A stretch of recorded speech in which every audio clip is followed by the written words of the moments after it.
இறையேசுவிலே பிரியமான சகோதர சகோதரிகளே, உங்கள் எல்லோருக்கும் ஆண்டவராகிய இயேசு கிறிஸ்துவின் பெயரால் காலை வணக்கங்கள் மற்றும் வாழ்த்துக்கள். நான் உங்கள் அகஸ்டின் வேதிகன். இன்று ஏப்ரல் மாதம் 18ஆம் தேதி 2026ஆம் ஆண்டு. ஆண்டவரின் மடியில் 5 நிமிடங்கள். சகோதர சகோதரிகளே, தூய பவுல் சொல்லுவார் திருமுகத்திலே, நாங்கள் கப்பல் சிதைவில் சிக்கினோம், சவுக்கையால் அடிபட்டோம், பசியால் வாடினோம். சரிங்களா? நாங்கள் எவ்வளோ கஷ்டப்பட்டோம், ஆனால் நாங்கள் அழிந்து போகவில்லைன்னு சொல்லுவார். கடவுள் எங்களுக்கு துணையாக இருந்தாருன்னு சொல்லுவார். ஒரு ஒரு பொன்மொழி சொல்லுவாங்க, கடவுள் நல்லவங்களை சோதிப்பார், ஆனால் கைவிட மாட்டாருன்னு சொல்லுவார்.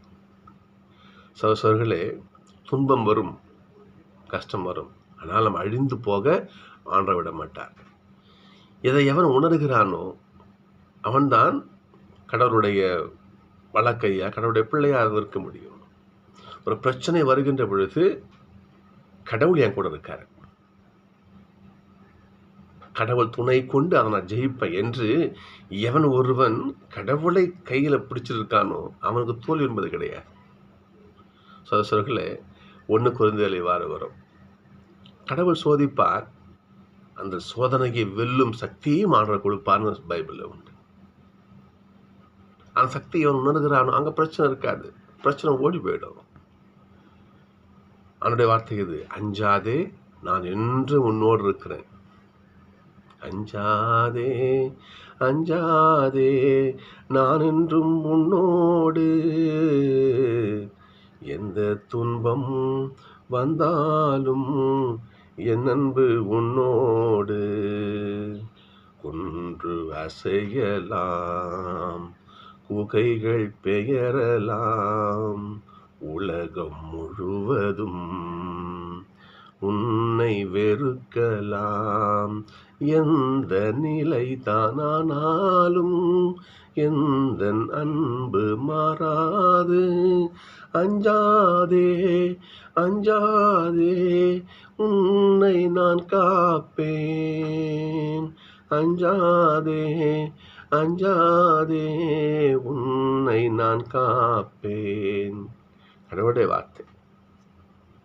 எஸ்ஐயா 41:10. பயப்படாத, நான் உன்னோடு இருக்கிறேன். அஞ்சாதே, நான் உன்னோடு இருக்கிறேன். கலங்காதே, நான் உன் கடவுள். துன்பம் வருதா, கஷ்டம் வருதா, பிரச்சனை வருதா, பயப்படாதே, நான் கூட இருக்கிறேன்னு அந்த மனநிலையை வச்சுக்கணும். அது போதும், நான் உன்னை காப்பேன்னு சொல்கிறாரு. நீங்கள் முதல் வாசகம் பாருங்க, தொடக்க திருச்சபை வளருது, மக்கள் நிறைய பேர் சேர்றாங்க, எல்லா இன மொழி மக்கள் எல்லோரும் என்ன பண்ணுறாங்க, ஆண்டவர்கிட்ட வராங்க, திருச்சபையில் ஜாயின் பண்ணுறாங்க, சேர்றாங்க. எங்கே கொஞ்சம் தொடக்க திருவை கும்பல் நிறையா இருக்குது, வந்து இருக்குது, அங்கே கொஞ்சம் பிரச்சனை வராத இயற்கை, அது ஒரு தவிர்க்க முடியாத ஒரு விஷயம். தொடக்க திருவையில் அந்த பிரச்சனை வருது பாருங்க, பார்ப்போம். இப்போ கிரேக்க இனத்தில் பெண்கள் உயர்ந்தவர்கள், விக்டோரியா மகாராணி பெண்கள் முக்கியத்துவப்படுத்தப்படுவாங்க கிரேக்கர்கள் அந்த இனத்தில். எபிரே இனத்தில் பெண்கள் 2ஆம் பட்சம் 3ஆம் பட்சம் தான், அவங்கள ஒதுக்கி தான் இருப்பாங்க, ஆண்கள் தான் ஆண் கோல் வச்சு இருப்பாங்க. அப்படி இருக்கின்ற பொழுது சொல்றது அந்த கிறிஸ்து மக்களாக மாறிய அந்த கிரேக்க பெண்களுக்கு, அது சிறப்பாக கிரேக்க கைம்பெண்களுக்கு, பொண்ணுங்கனாலே அவங்க தூக்கி ஓரம் வச்சுருவாங்க எபிரேயர்கள், யூதர்கள், அவங்க அடுத்த பட்சம் தான். அதுவும் கைம்பெண்கள்னால் இன்னும் கண்டுக்கவே மற்றவங்க போட்டுருவாங்க. ஒரு கைம்பெண்ணுக்கு நடுவு நீதி வழங்குவதற்கு ஒரு காரணம் சொல்ல பாருங்க, பார்ப்போம். அம்மா கவு தட்டிகிட்டே இருக்கும், நீதி வழங்க நீதி தட்டி. அப்போது பெண்கள்னாலே 2ஆம் பட்சம், அந்த கைம்பெண்ணா 3ஆம் பட்சம். அப்போது அப்படி அந்த என்ன பண்ணாங்க, கைம்பெண் கவனிக்கப்படுவது கிடையாது என்று கிரேக்க இனத்து அந்த குழுவிலிருந்து ஒரு பிரச்சனை எழும்புது. எபிரேயர்களுக்கு எதிராக இதற்கு பிரச்சனை எழும்புது. இது திருத்துதல் காதுக்கு போகுது. அங்கே என்னடா இது, இப்போதான் திருவாவை நல்லா வளர்ந்துக்கிட்டு எல்லா மக்களும் சேர்ந்து ஆண்டவரை மகிமைப்படுத்துகிறாங்க, இப்போ இப்படி ஒரு பிரச்சனையா? திருத்தூர் ஒன்றா கூடுறாங்க, வாங்க ஒன்றா கூட, எல்லா மக்களும் ஒன்றா கூட்டுறாங்க, சீடர்களை ஒன்றா கூப்பிட்றாங்க. இது பாருப்பா, அவருடைய யோசனை பாருங்க, இதை பாருங்க, எங்களுடைய வேலை ஆண்டவருடைய இறையாட்சியை அறிவிப்பது, இறைவார்த்தை மக்கள் கொண்டு போய் சேர்றது தான் எங்கள் வேலை. நீங்கள் பந்தியில் பிரச்சனை, உங்களுக்கு கும்பலில் பிரச்சனை, இந்த பிரச்சனை எங்களுக்கு எங்களுடைய பணியை போட்டு அழுத்திடக்கூடாது. அவங்க என்ன பண்ணுங்க, அடுத்து பாருங்க பார்ப்போம்.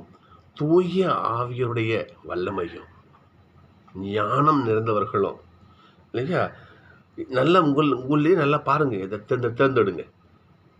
அவங்க என்ன பண்ணுங்க, இந்த பந்தியாமர விஷயத்துக்கு பயன்படுத்திக்குங்க. நாங்கள் எங்களுடைய இறைப்பணி பாதிக்கப்படக்கூடாது. தூய ஆவி யாரிடத்துல நிறைந்திருக்குது நீங்கள் பார்த்து தெரியும் இல்லையா? அவர் நல்ல மனுஷனாக இருப்பா, அவர் கூப்பிட்டுக்கோ. திரு தொண்டர்கள் இங்கே நியமிக்கப்படுகிறார்கள். சோசர்களை பிரச்சனையை கண்டு ஓடிவிடுவோர் மனுஷன் கிடையாது. அதை எப்படி நம்ம கொண்டு போறது? எரிகோ மதிலும் முன்னே வந்தாலும் இயேசு எந்தன் முன்னே செல்கின்றார். கலங்கிடாதே, திகைத்திடாதே, துதியினால் இடிந்து வீழும். உனக்கு முன்னாடி என்ன பிரச்சனை வரட்டுமே, இயேசுவா முன்ன போறாருயா, அவர் பார்த்துக்குவார் எல்லாத்தையும். யான்ற முன்ன போறாரு, அவர் பார்த்துக்குவாரு. எங்கள் அம்மா மாதாம்மா முன்ன போகிறாங்க, அவங்க என் பிள்ளை, அவங்க பிள்ளைகிட்ட கேட்டு எனக்கு நேரத்துக்கு காரியம் செஞ்சு கொடுப்பாங்க. என்னுடைய புனிதர் உள்ள போறாரு. ஏன் அந்த எண்ணம் வர மாட்டேங்குது நமக்கு? ஏன் வர மாட்டேங்குது? வரணும். வந்தால் மலையை போல எரிக்கும் மதுல முன்னே நிற்கட்டுமே. ஆண்டோடைய நம்பியிரு, அது இடிந்து கீழே விழும். சோசர்களே, விழுந்ததா இல்லையா? பழைய வாட்சி விழுந்ததா இல்லையா? அத்தனை பெரிய செங்கடல் பிரிஞ்சதா இல்லையா? ஜோஷுவா போறார், அவ்வளோ பெரிய யோர்தான் நதி பிரிஞ்சதா இல்லையா? இதனால கடவுள் என் கூட இருக்க, கடவுளுடைய இருப்பு உணர்கின்ற பொழுது பாருங்க பார்ப்போம். அடுத்து நட்சதி பாருங்க பார்ப்போம். நைட் நேரத்தில் என்ன பண்ணுறாங்க, கலிலேய கடலில் பயணம் பண்ணுறாங்க சீடர்கள். இன்னொரு இடத்துல பாருங்க, அவங்க துடுப்பு தண்டு வலிக்க கஷ்டப்பட்டாங்கன்னு பயப்பட இடத்துல இருக்கும். இதே பகுதி தான்.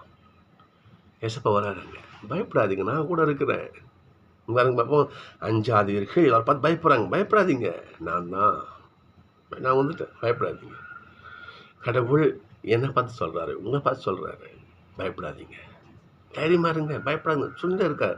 நாம் தான் என்ன பண்ணுறோம், அவருடைய வார்த்தையை, அவருடைய உடனிருப்பை உணராமல் என்ன பண்ணுறோம், பயந்து கிடக்கிறோம் நம்ம. சொல்களே, இனியாவது அந்த பயத்தை விடுவோம். திரும்ப பவுல் சொன்ன வார்த்தை நிறைவு செய்கிறேன். கப்பல் சிதைவில் சிக்கணும், சவுக்கடிப்பட்டோம், குளிரில் வாரணும், பட்னியாக கிடணும், எல்லாம் அவசியம் பட்டோம். ஆனால் இயேசு எங்களை கைவிடவில்லை, அவன் கூட இருந்தான் போல். அதே போல் நம்ம சொல்லணும், என்ன பிரச்சனை வரட்டும், ஏசப்பா என் கூட இருக்கார். இன்னொரு வார்த்தை சொல்றது செய்கிற சகோதரர்களே, எசையா 41:10. அஞ்சாதே, கலங்காதே, நான் உன்னோடு இருக்கிறேன், நான் உன் கடவுள். பெற்ற குழந்தையை தாய் மறப்பாலோ, பெற்றெடுத்த தன் பிள்ளையை பார்க்காம இருப்பாலோ, பால் கொடுக்கும் குழந்தை தாய் மறப்பாலோ, அவனுடைய வார்த்தை. அவள் மறந்தாலும் நான் மறக்க மாட்டேன். இந்த வார்த்தை யாருங்க சொல்லுவார்? பிரச்சனை வருகிற போது நினைச்சுக்குவோம், ஒரு பெத்த பிள்ளையை தாய் மறந்துருப்பாளா? அவங்க மறந்தால் நான் மறக்க மாட்டேன் ஆண்டவர் சொல்லியிருக்காரு. எனவே பிரச்சனை வருகிறதா, ஆண்டவரை மகிமை செய்வோம், ஆண்டவருடைய கரத்தை இன்னும் வலிமையாக பற்றுவோம். நமக்கு அவர் எல்லா ஆசையும் மரங்களும் பொழிவார். பிரார்த்திப்போம்.